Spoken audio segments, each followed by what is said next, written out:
Welcome to the American Institute of Healthcare Professionals Videogram on Eastern meditation for mind, body, and soul. And this was originally developed by Dr. Dominic Fleury for the Meditation 300 level course, which is found in the Meditation Instructor certification.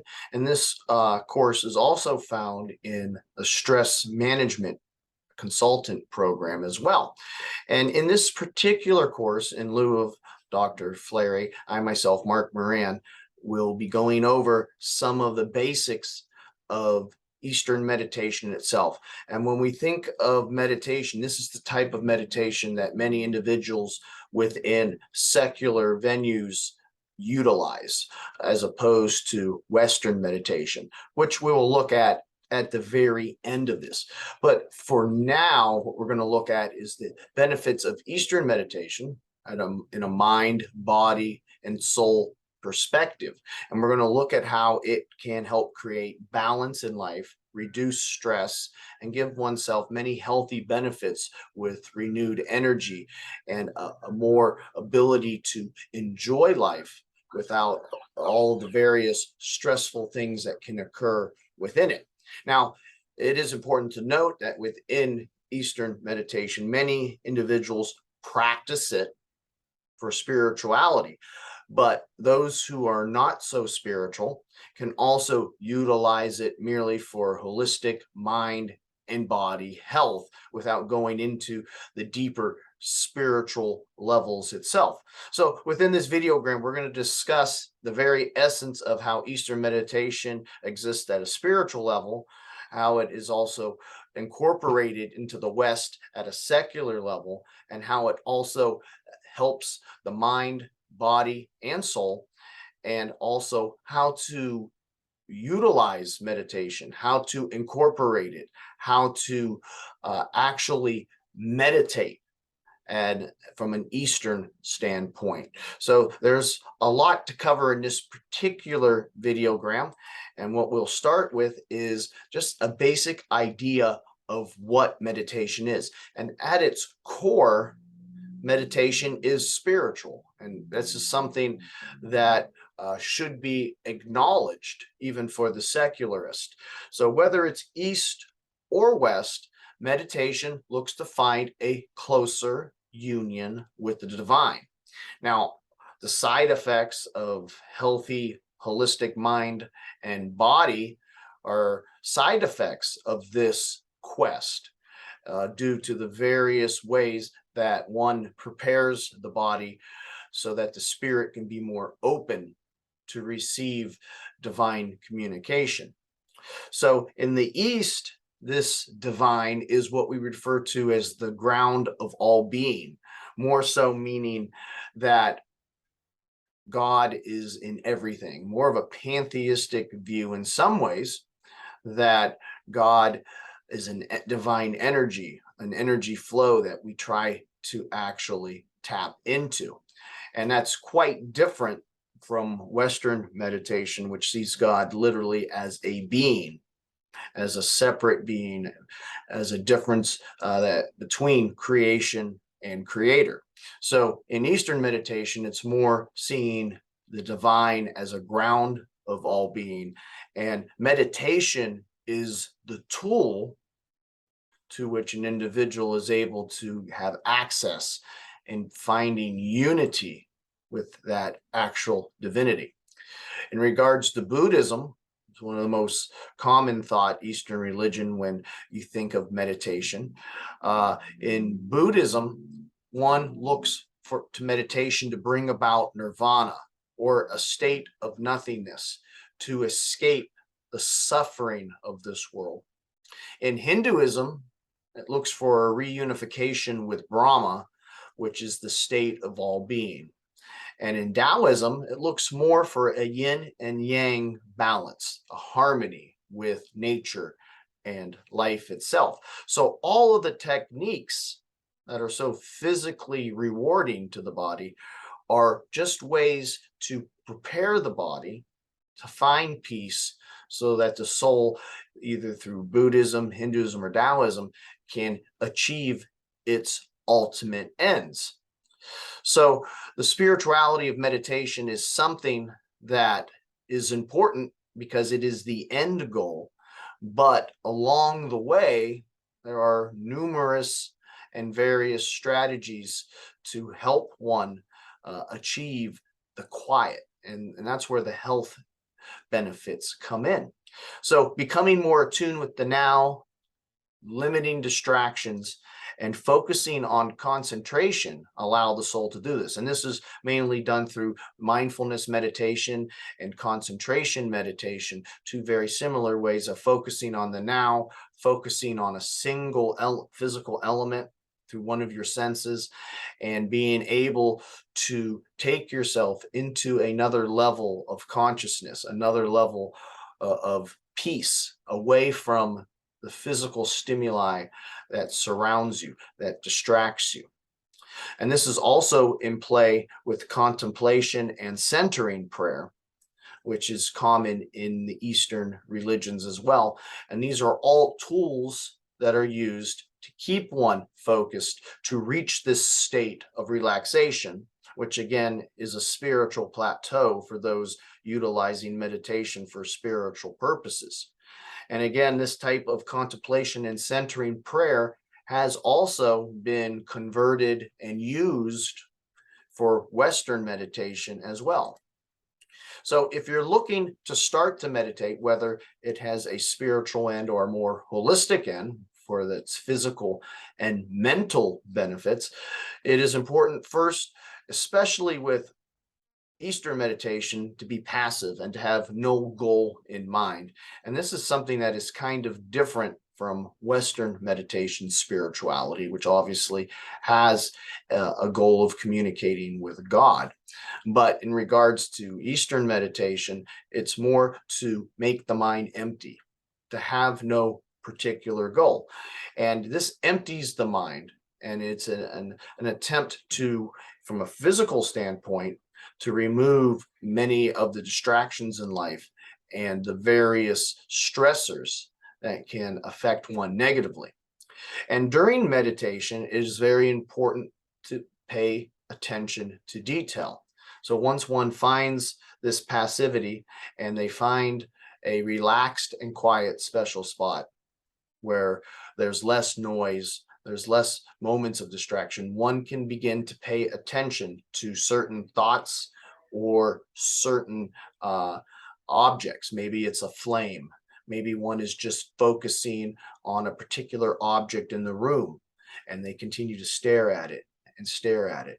Now, in addition to that, critical importance must be played to with one's breath work and their posture while they're beginning to meditate itself. In the East, breath is life itself, and it is very important. So every breath one takes is a second of life itself, a life force. So breath is a major source of what they call in the East of chi, the life force of the soul.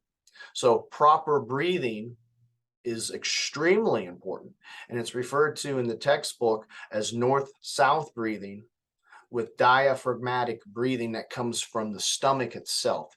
So they are not shallow breaths, but very conscious, deep breaths from the diaphragm, releasing air and taking air back in.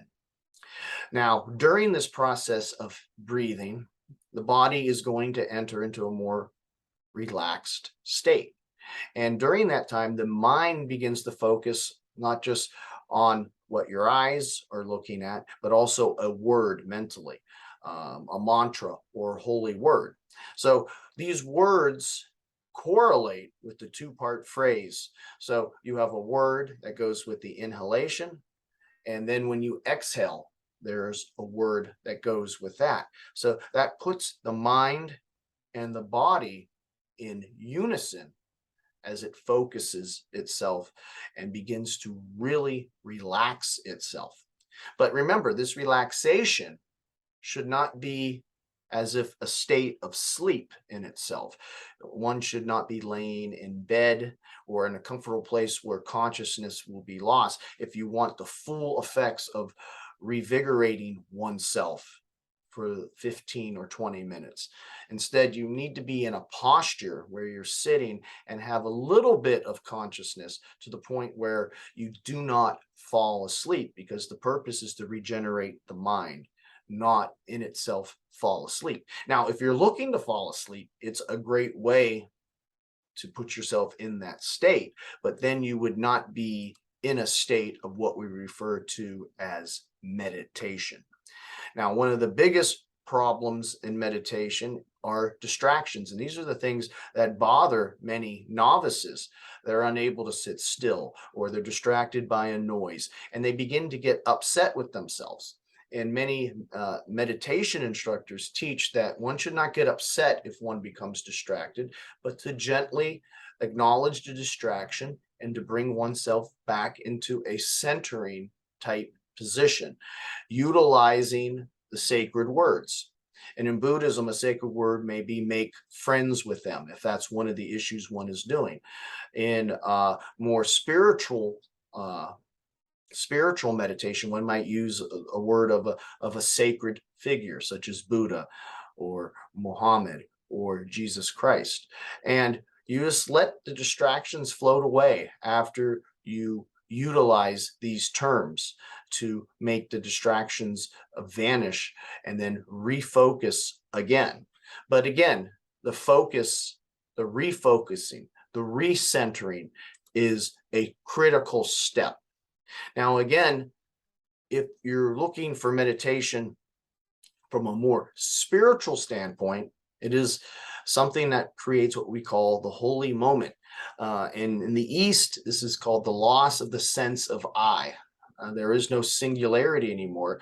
There's a unification, a collective sense within the East where everyone comes together. And again, that reverts back to some of the pantheistic roots that we find in Buddhism and Hinduism itself. With Taoism, we're looking more at yin and yang, and also in most religions, the contemplation with the divine. And that's when the sense of I is lost and there's an absorption through a sense of nirvana or Brahma himself. This leads, of course, to much peace, calmness at every physical level itself.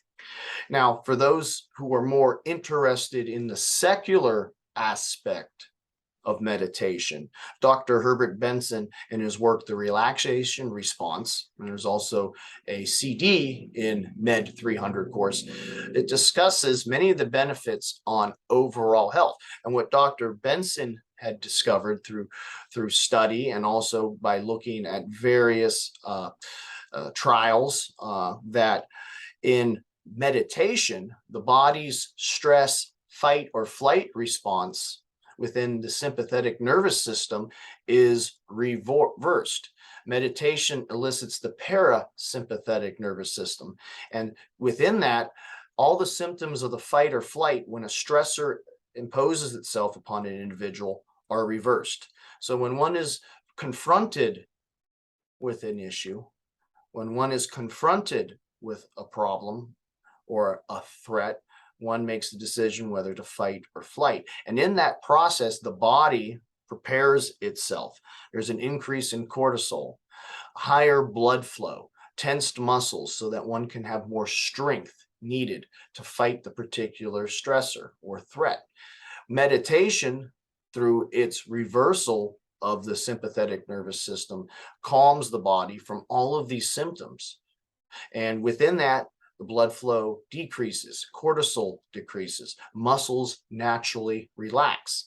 And because of this, over a long term, there's going to be better health for blood pressure and heart, as well as with the various immune systems within the body that help keep the body healthy.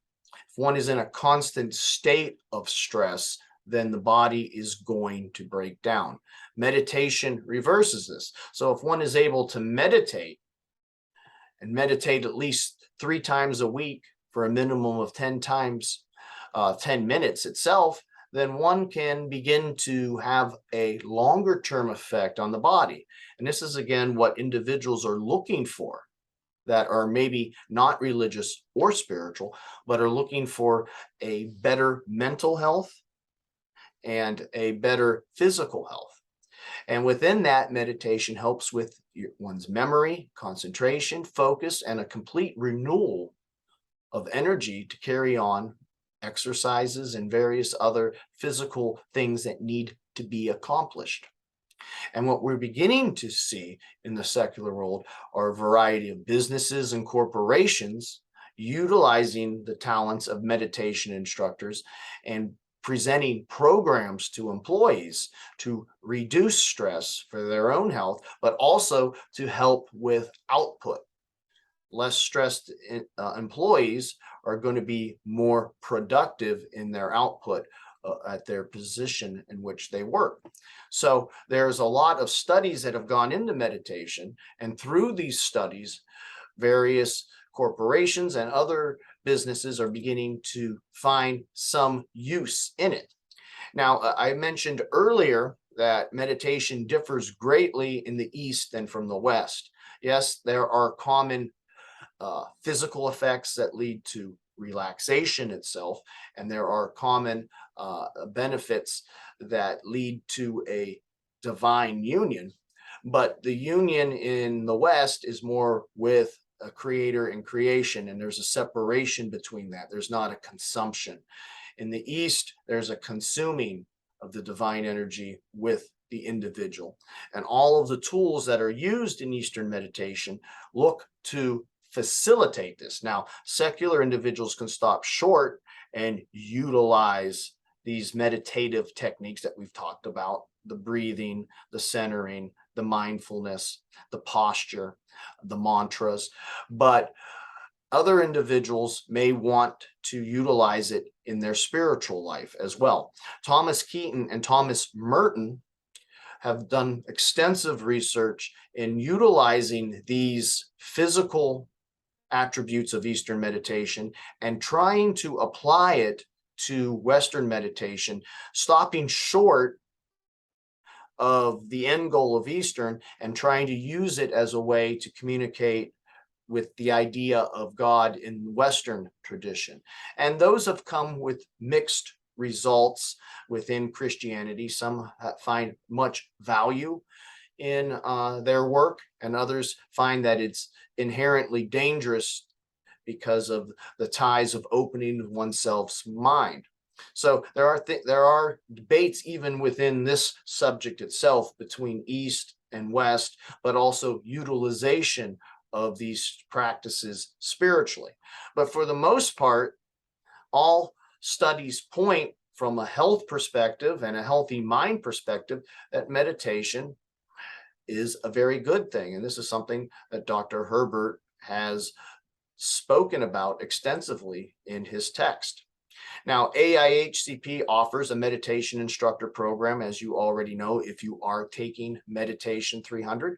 It's an independent study program. The courses are online, and you can take all the courses in the meditation program to earn a 4-year certification. Here is the link to our meditation instructor program. Our phone is 330-652-7776, and our email is info@aihcp.org. So whether you're using meditation spiritually or you're using it more physically, the studies do show that it has many benefits in health itself, making one less stressed, and by making oneself less stressed, making oneself less prone to heart attacks and high blood pressure, and overall having a more peaceful, passive life of accepting the graces that come from God, or if one chooses, the universe. I'd like to thank you for listening and have a good day.